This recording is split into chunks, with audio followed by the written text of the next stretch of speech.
Hi hello வணக்கம். நம்ம வீட்டில் இன்றைக்கி மட்டன் பிரியாணி. அதுக்கு மட்டனை நல்லா கழுவி வச்சுட்டு குழம்பு மசாலா 1 டீஸ்பூன், உப்பு, இஞ்சி பூண்டு கொஞ்சமாக தண்ணி ஊற்றி 4-5 விசில் விட்டு இறக்கி வச்சுக்கிடணும். இன்னொரு பாத்திரத்தில் எண்ணெயை ஊற்றி பட்டை, லவங்கம், ஏலக்காய், கல்பாசி, பிரியாணி இலையெல்லாம் போட்டு 2 வெங்காயத்தையும் வெட்டி போட்டு நல்லா வதக்கணும். வதங்குறதுக்கு கொஞ்சமாக உப்பு போட்டு நல்லா வதக்கிக்கோங்க. கொஞ்சமாக இஞ்சி பூண்டு போட்டு நல்லா வதக்கணும். நல்லா வதங்கின பிறகு 3 தக்காளி போட்டு நல்லா வதக்கணும். புதினா கொத்தமல்லியும் போட்டு நல்லா வதக்குங்க. அது நல்லா வதங்கின பிறகு கொஞ்சமாக பிரியாணி பொடி போட்டு நல்லா கிண்டணும். நல்லா கிண்டின பிறகு கொஞ்சமாக தயிர் ஊற்றி கிண்டணும்.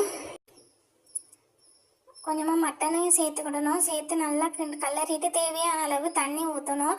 நான் 2 உலக்கு அரிசி எடுத்திருக்கேன். அதுக்கு 3 உலக்கு தண்ணி ஊற்றணும். மட்டன் அவிய வச்ச தண்ணியையும் சேர்த்து தான் 3 உலக்கு. ஒரு விசில் விட்டு இறக்கிட்டேன்னா பிரியாணி ரெடி ஆயிரும். ஓகே, பாய்.